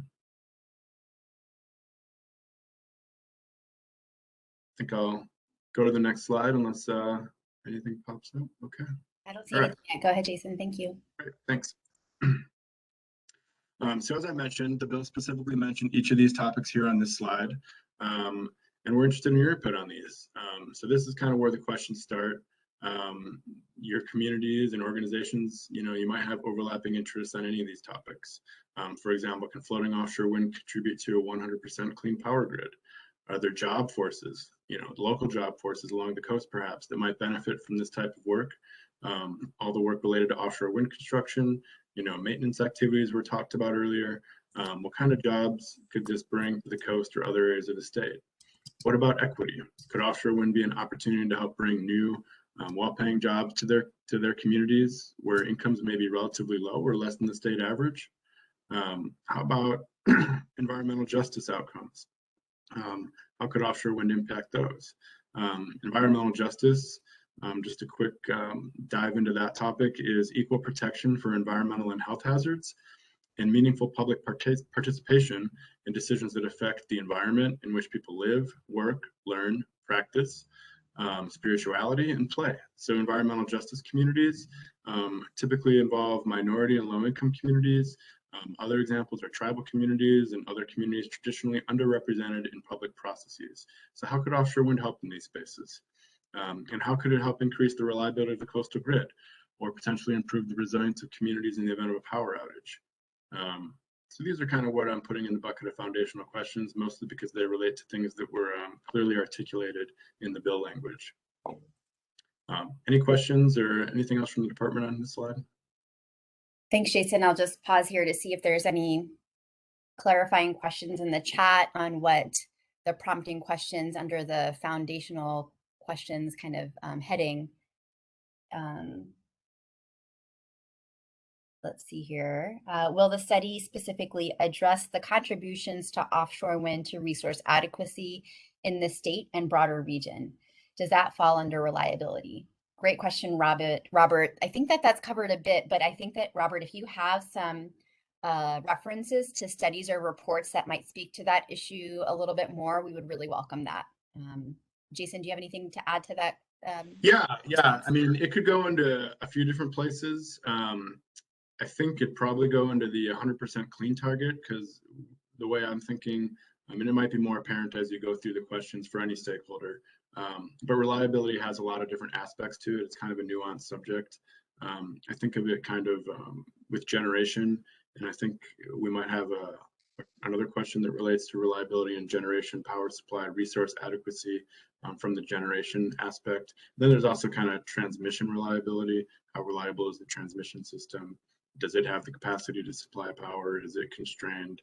You know, what are the impacts to storms? So, you know, kind of doesn't really have to go into one category or the other, but it might fit more in the 100% clean targets.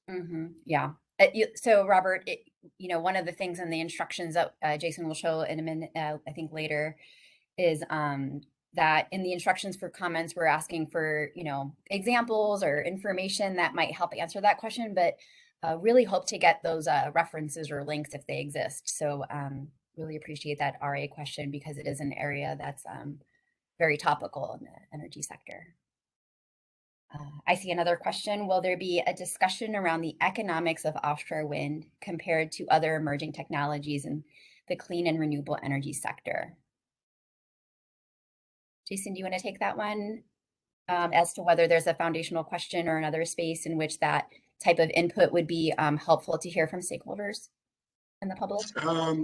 Yeah. I mean, the literature review definitely flags that. I think everything that kind of feeds into that total cost is kind of segregated and separated out. Distilled would be a good word, distilled into these questions. So the next few slides, I think, have topics and questions that relate to the cost of floating offshore wind.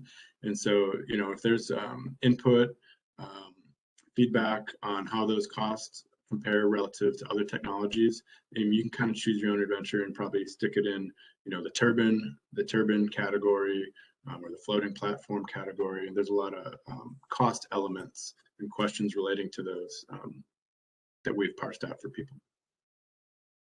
Great. Thanks, Jason. Let's see. Oh, thank you, Commissioner Boyce, for joining us from Curry County.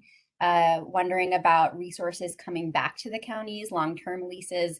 Understand this might not be the appropriate meeting, but that is, I think, an area that is of consideration within the scope of the study and some of the literature around potential economic benefits.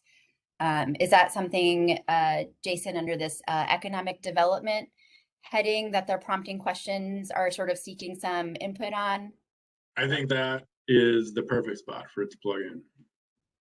Okay, great. Thanks for that question. Will the study deal with the potential users of the electricity, Pacific Power, BPA, consumer-owned utilities, municipal, community? Great question. Jason, do you have a sort of spot within the prompting questions? Yeah, and I kind of am getting a sense that some questions are relating to things that we may cover in future slides. So that's certainly one of them. I think, you know, if I am reflecting that back, that sounds like a purchaser and off-taker question. So we have questions about that. So maybe how about, are there any ones that are like really clearly about maybe the topics on this slide? Let me check here. No, I think that maybe it's good to move. So just to recap, this is a slide that's really about those foundational questions in the comment portal that's really tied to the topics that the bill specifically mentions. And so I think that does make sense to move on to the next slide. Thanks, Jason. Yeah, and if questions come up, and we can hold on them and circle back with them if you remember, and then we have Q&A at the end. So I think we'll probably finish with some time for questions to wrap up as well. Okay. And then the technology questions. We've mentioned that a few times, that technology was a large focus of the literature review. So that surfaced some questions that can be a little bit more nuanced and technical. Like the questions about turbines would probably benefit from more technical feedback, but chime in wherever you have ideas.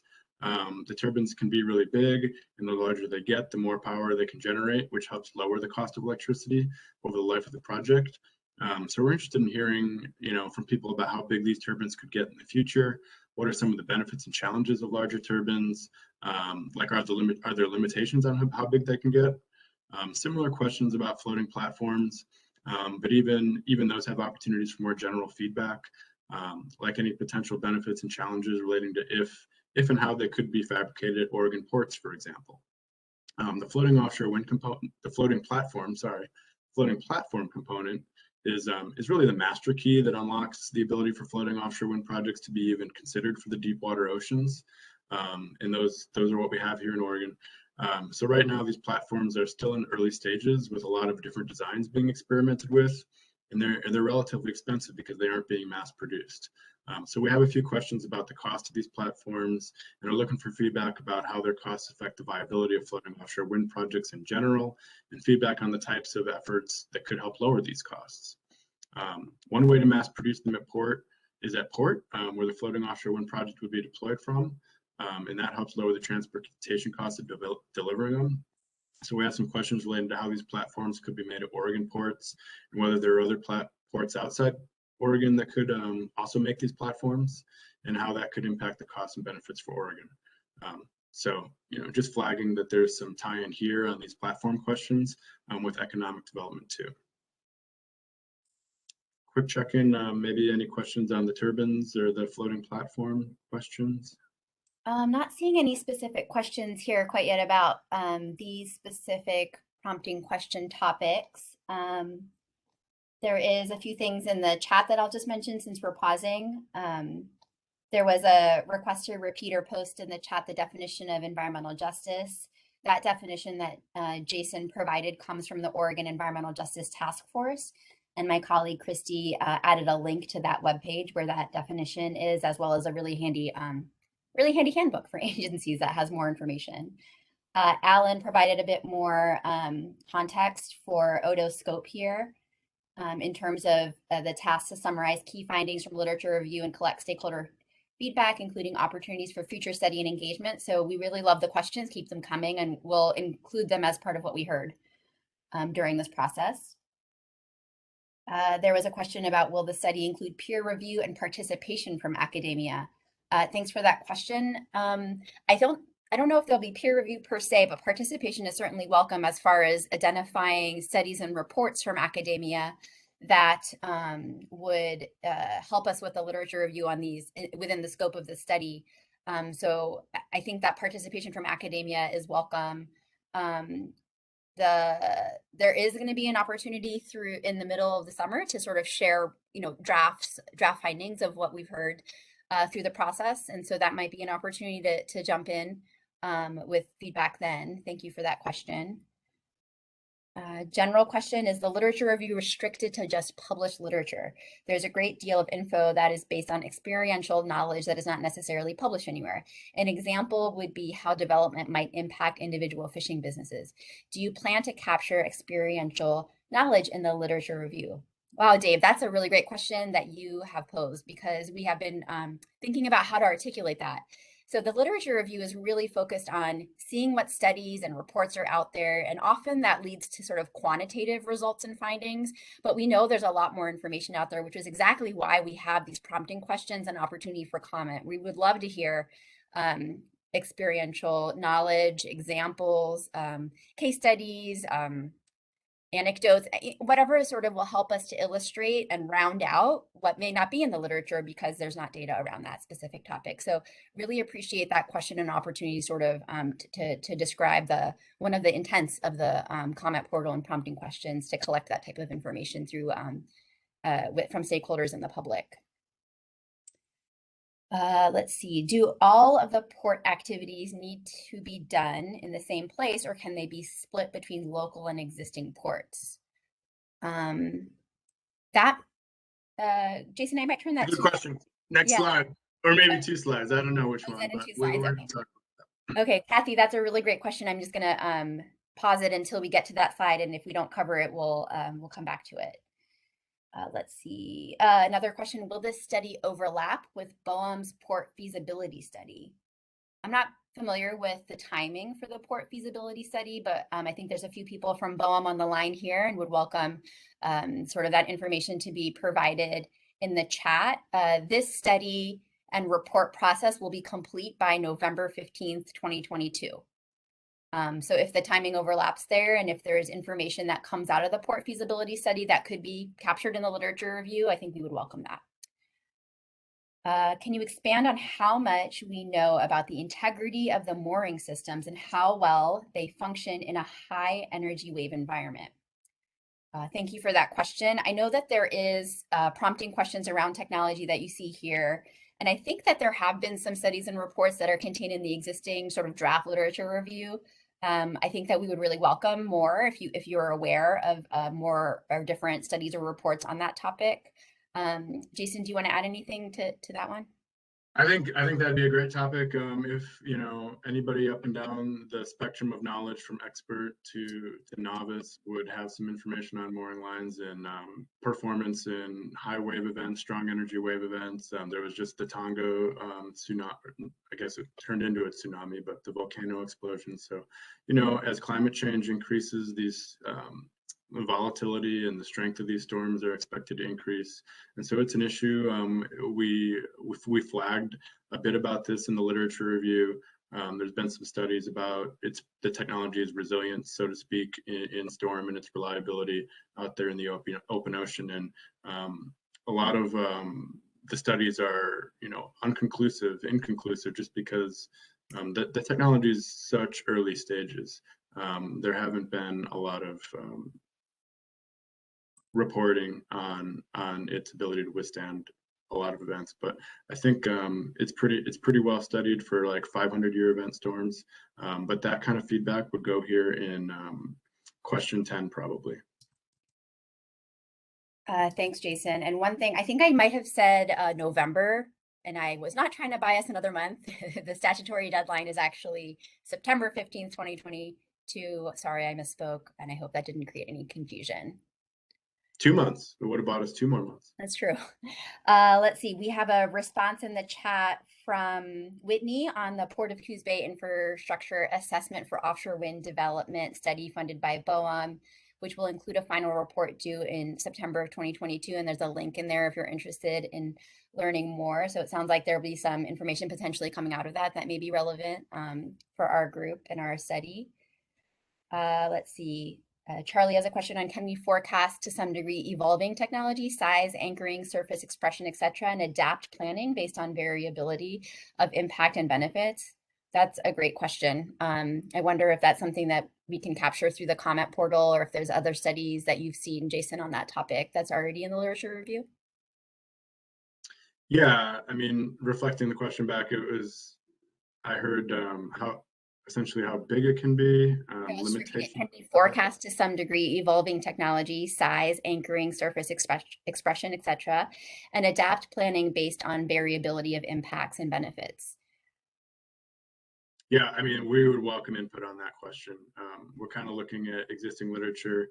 and just trying to see, surface level, what are the high level factors impacting just the ability to build offshore wind. And optimize it to some extent. We do have some optimization questions, but that seems like an optimization question, and maybe that's a good spot for that to plug in. I think Charlie asked it, so thank you. Great. Charlie, great question. And if you have ideas on that and to add to that part of the comment portal or other studies that you may be aware of, we really welcome it. Mike has a question. How many wind energy related jobs do you anticipate for communities on the Oregon coast? Which ones will lose fishing jobs and which ones will gain wind energy jobs? So I think in the slide before this, there was sort of a question around economic development and jobs. And I think that I'm not sure, Jason, if you want to reference any existing studies that you've already looked at, or if there's an opportunity for more reports or studies that could be added there. Yeah, I don't know if there's been a detailed analysis of essentially, I think he's describing the trade-offs or maybe the net benefits is how I've characterized it. So any input on that question, whether it's data, anecdotes, worries or concerns, just, I would put that in the economic development category in the question number 4. Awesome. Thank you. Let's see. A question is, will the study include input from the fishing industry and travel community? Thanks for that question. We did we have sort of a policy within our agency to engage with the 9 federally recognized tribes. It's a sort of not only a statutory requirement, but something that we feel really strongly about doing. So far, we've sent letters from our director to each elected tribal chair of each of the nine tribes. And we are hoping to engage. We've heard some interest from a couple of the tribes who are primarily located on the coast, and so are excited to hear more directly from them. In terms of input from the fishing industry, we welcome input from the fishing industry, and we're the forum with which to do that is the online portal, as well as the 2 public meetings that we have organized for March and April. Great. I'm going to move to the next slide on ports because I remember I heard a question about that earlier. And then I might go through the next couple slides and then just pause towards the end just to make sure we can get through these and then save a little space for more questions that might relate back to these. We can always flip back to slides for folks. Okay, sounds great. Okay, so the port infrastructure questions, these have some overlaps with that floating platform topic. But I tried to parse those out and put the port-related floating platform questions in that bucket on the previous slide.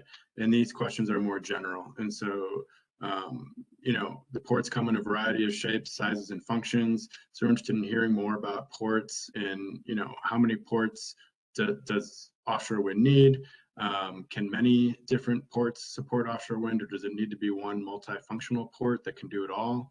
Is it more efficient to have a universal port that does it all? Or are there trade-offs? All those types of questions and input. And then sea vessels, we also lumped in some questions about sea vessels. And I do remember somebody asked about shipping traffic earlier, I think. So this would be an opportunity to address that concern or that topic. Help us understand this issue better. What's the nexus with shipping and floating offshore wind, sea vessels? What types of sea vessels would be needed for floating offshore wind? What are the implications, basically, for sea vessels with floating offshore wind development? And then, what could these impacts be, on shipping routes and port access for other coastal activities? Transmission, as a reminder, the grid can't get the power for floating offshore wind without transmission. So transmission is another really key topic that surfaced in the literature review. Floating offshore wind needs offshore transmission to bring energy to land, and it will need some upgrades to the existing transmission on land as well. So with all this new need for transmission and upgrades, there are a lot of questions. How might economies of scale play a role with transmission? Larger and larger projects will require more transmission because there are optimization opportunities there. I have kind of questions on that on the right-hand side of the slide. But what are the various possible configurations for offshore transmission? How might existing limitations on the onshore transmission affect floating offshore wind development? What are the required upgrades and how much could offshore and onshore transmission cost? These types of questions are examples of more technical questions. And while feedback from more technical minded folks and entities is likely to be valuable here, we welcome all feedback. So plug in where you can. We also have questions that could be thought of as transmission optimization questions, and those revolve around the potential ideas for how storage could help with potential floating offshore wind deployment, ideas for how transmission might be able to help optimize and provide benefits to the existing onshore transmission system.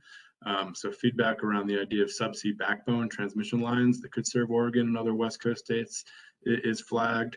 How floating offshore wind and associated transmission improvements could help add resilience to coastal power systems is another opportunity under this category. So yeah, this is a big category, and we're looking for good input. Thank you. Yeah, so we'll pause here. I know we have about 14 minutes left. So just any specific kind of clarifying questions on what we're hoping to sort of hear from folks on the comment portal about ports or transmission infrastructure? Just pause here for a moment, give people time to think. I'll go back to the slide if that's helpful. Mm-hmm.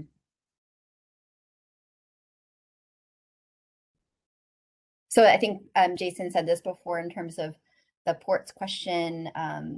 So there's I think a good spot for some of those port upgrade and the study that BOEM is doing in here. Oh, here's a couple of questions.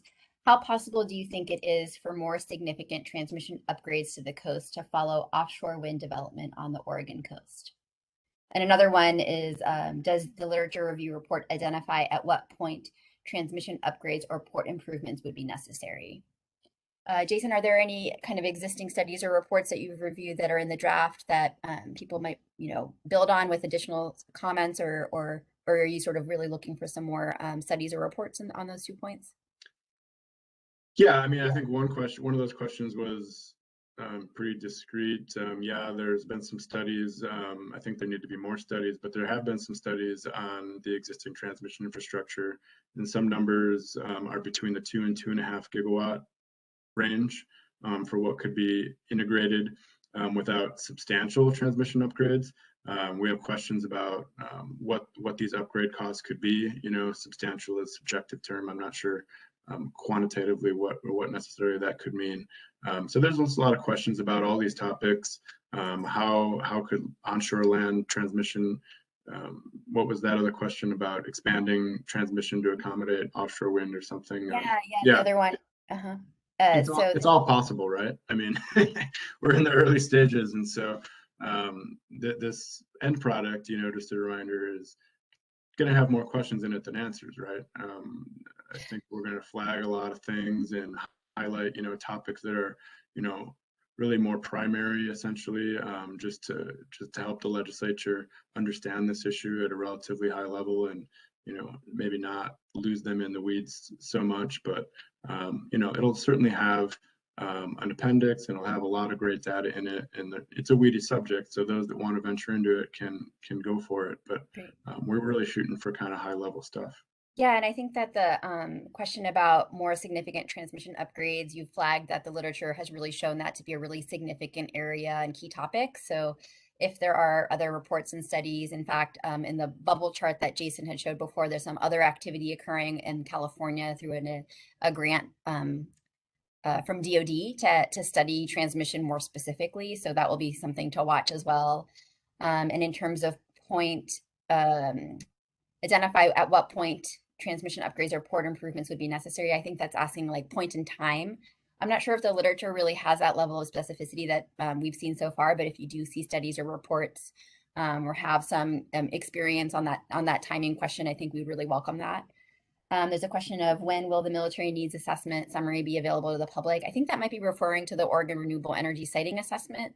That project is a DoD funded project, and the grant for that requires the project to be complete by the end of March. So you should expect some information available on our website about that project in a few months here in March. And then, have you reviewed East Coast state studies, and what have you learned from them for the Oregon study? I'm going to reply to this one and say that literature report that we have posted, it's in draft form and has some references to the East Coast studies that have been reviewed in the endnote section, as well as kind of a synopsis of what the themes were from that. So I'm just going to point people to that draft literature review report on that question because it's a really good one. There's a lot of more activity on the East Coast, although it's different because it's bottom fixed and not floating. What is the Oregon State environmental review process for placement of transmission lines and power storage? Washington has SEPA. Thank you. Thanks, Mike. We have a lot of material on our website about environmental review processes and requirements for siting. I'll just quickly say that Oregon does not have a state Environmental Protection Act. We don't have like a NEPA-like process. We have a standards-based requirement that developers have to demonstrate that those standards are met through the Energy Facility Siting Council. So we have information on our website about that. Some projects go through a county process, so we have information about that too. And I'll ask one of my colleagues to put a link in the chat about Energy Facility Siting Council. Kathy added an interesting article about new technology for Scotland. Okay, thank you, Kathy. Let's see, you want to switch to energy markets and RTOs, Jason? And gladly. Thank you, Richie. Siting and permitting, and then we will do a pause after that. We'll try to maybe do this quickly because I know All we're right. We'll get through these here. Okay. You know, I've said this is a big topic, and this is one of the more important topics on about 4 topics by now. So there's a lot of moving pieces, and there's a lot of big topics that have, you know, I'll say it again too, there's more questions than answers at this point. So, you know, energy markets and regional transmission organization, these questions on the left kind of relate to output, you know, who's going to buy the energy. The questions on the right kind of have overlaps with that question about how expensive it is and who's going to buy it. And then they also, as the name implies, have some transmission implications too. So a lot going on with these questions, but let's walk through them. So you can't have offshore wind without a purchaser. So that's why this is a very key topic. You know, the projects won't get built unless there's somebody that buys the energy from them.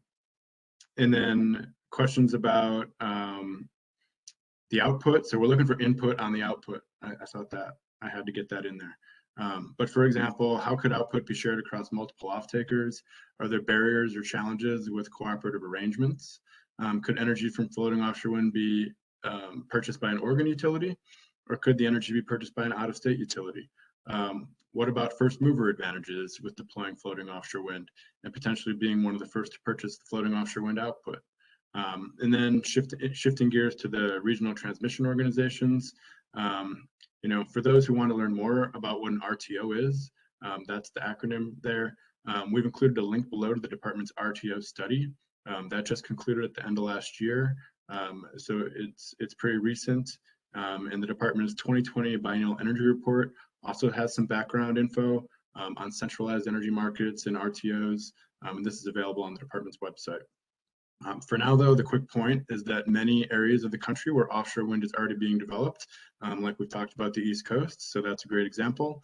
The East Coast regions have RTOs that provide transmission service and do transmission planning. And so there are a lot of nuances with RTOs, and the department is interested in exploring how these nuances could pose benefits and challenges to floating offshore wind coming to Oregon. So, you know, like, have RTOs helped spur the development of floating offshore wind on the East Coast? Was it primarily driven, you know, just by costs or the state mandates, or were RTOs, you know, helpful for that? Could that type of transmission structure potentially be a key for helping to spur floating offshore wind development off Oregon's coast? And then on the other hand, is it possible for floating offshore wind to be developed off Oregon's coast without an RTO? Again, these questions can have a level of complexity and technical nuance to them. And more technical entities and utilities could be in a good position to help with feedback here, but all input and ideas are welcome. So please share your ideas. Thanks. And yeah, you want to do one quick check in there, or you want to move on? I think move ahead. We only have 5 minutes, so covering at least the slides would be Cool. helpful. But people keep putting the questions in the chat. We'll try to answer them as we go. All right. And last but certainly not least, siting and permitting. We've talked a lot about that today, even though the energy component is the larger focus of this study. We'll talk about it here because we do have some questions about this. The complexities basically of siting and permitting could be a challenge for any energy project, but certainly a large project like floating offshore wind. the slide earlier showed how many different siting and permitting processes floating offshore wind could require. The maps with the dotted lines, if you can remember those, all those agencies, all those processes have timing implications for offshore wind that can be a complex challenge for developing a project. So this bucket of questions here, we're looking for input relating to siting and permitting processes, so to speak, maybe less substantive and more procedural is kind of be the high level way of thinking about it. Though I want to note that we're not wanting to duplicate processes or analysis that is occurring in other agencies. So other agencies have regulatory authority in siting and permitting and deep expertise on these topics. So we're encouraging folks to plug in there, and would be helpful to help, or would be glad to help educate people on how these processes work, or like where to plug in, how to reach out and get involved with those processes. But the questions we have are more procedural, like, are there any gaps in processes that people may be aware of that would prevent an assessment of their concerns?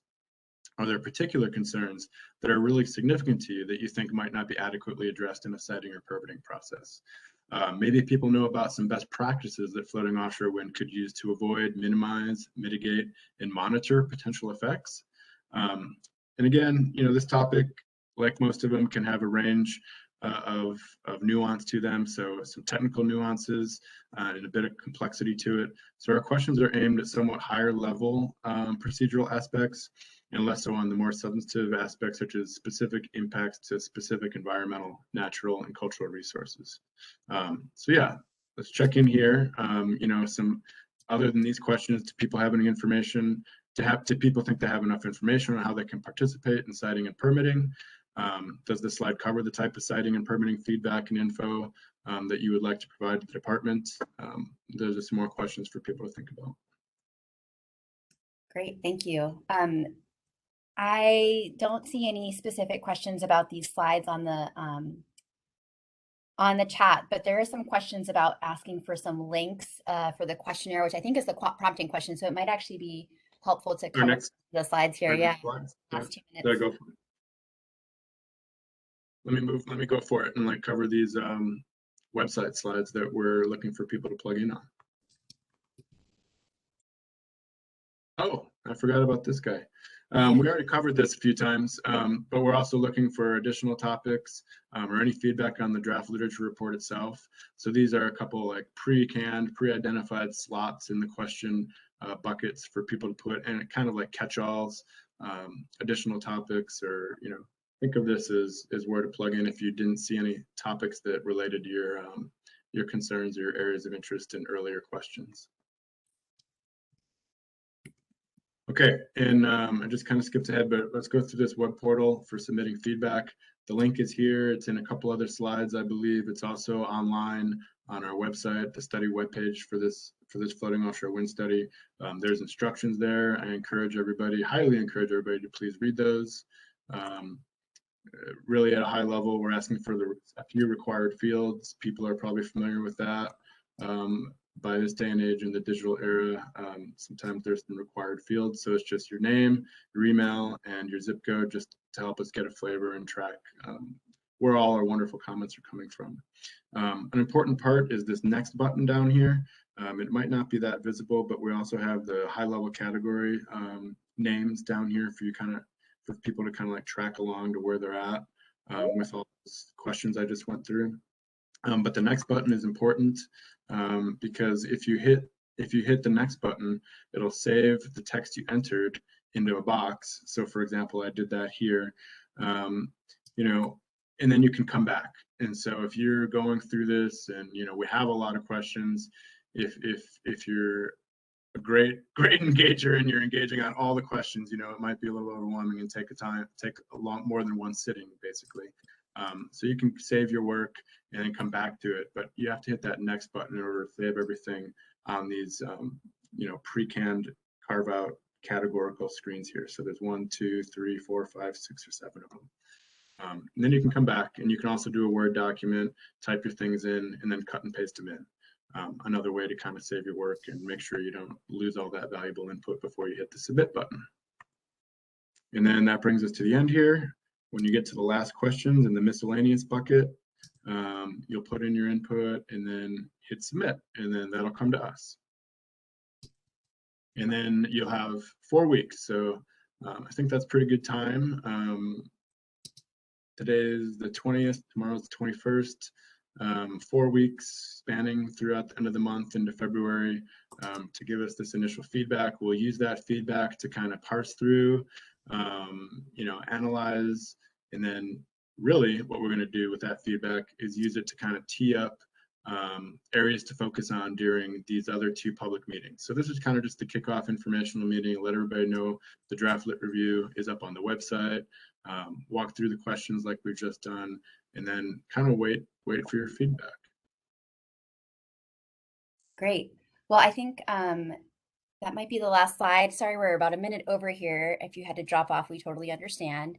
If you just recap on the chat, the slides are already posted on the website. There is a recording of this presentation that will also be posted on the website in case you wanted to go back and review something we talked about or share it with friends and colleagues. And then we have a link to the comment portal that may not have been working in the chat, but we'll make sure that it is working on our website, and we'll add another one to the chat as well. That link also exists on this PowerPoint. And just as another kind of quick reminder on scope, we are focused on the energy pieces of the floating offshore wind topic. We are working closely with other experts and agencies.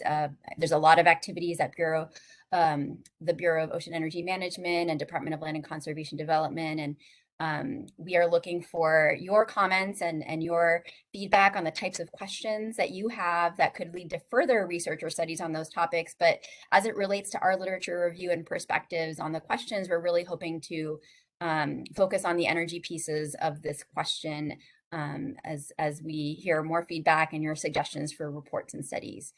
So with that, I'm going to close our webinar here and really want to thank all of you for tuning in and participating. And we have contact information here for Jason if you have any follow-up questions. Thanks everyone for joining, and I hope you have a great day.